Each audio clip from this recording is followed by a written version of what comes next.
Lokoz boxing. Gervonta Tank Davis is now facing a new domestic violence charge, for which he has been arrested and is now released at a $1,000 bail bond.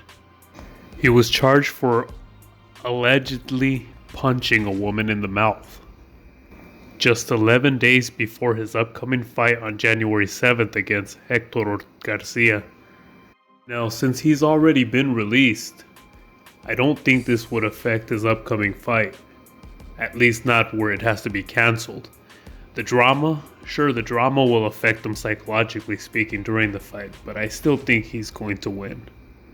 With that being said, we can't assume that what he's being accused of is actually what he did.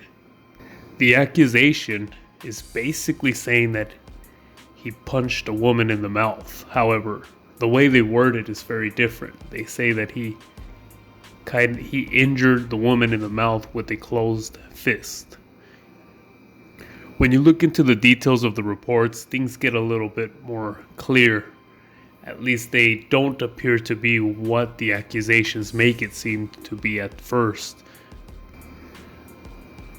Based on the reports, the woman is not terribly beat. There's no signs of her being punched in the mouth.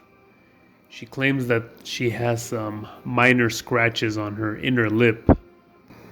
But the fact that after being processed through court, they set a $1,000 bail bond, that tells you that he clearly isn't a threat at this point in time, or believed to be a threat.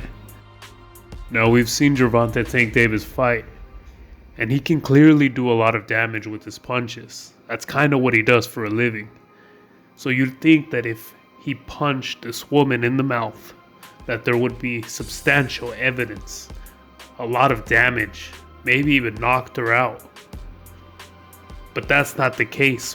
The reports are not describing that there was a lot of damage to the woman or any visible damage other than what she described as a little scratch in her mouth. So if there was some sort of altercation, it sounds kind of odd that Gervonta Davis would be so furious that he would go up to her, he would close his fist, and he would slowly proceed to just tap her or slap her with the closed fist, just enough to scratch her a little in her mouth. Now, I know that people are going to say he has a history of these types of accusations, or that he's even been recorded on video being rough with women before. And that's fair. But just because he's been guilty of something in the past doesn't mean that this time the accusation is legit. Sometimes people will take advantage of the fact that somebody has a past so that they themselves can, make some money out of it. And, who are they going to believe? The person with the messed up past, or the past full of accusations, or the person who is being the victim? So to be fair, no one was there but the people involved in the incident. Only they know what truly happened. My whole point is that some things are not adding up for this to have been what the media or what other people wanted to make it sound like. He just went and knocked out a woman by punching her in the mouth. That apparently did not happen.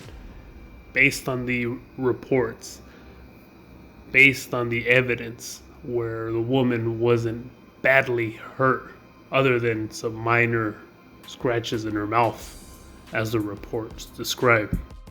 I think it's fair to say that we can still expect to see the fight happen, and I think this should not interfere with Tank versus Ryan Garcia fight that we're all expecting. Although one thing's for sure, if the Tank versus Ryan Garcia fight does happen, you better believe that Ryan Garcia is going to use this as fuel against Tank, which will make the fight more personal. Let me know what you all think. Don't forget to like and subscribe. Lokoz Boxing.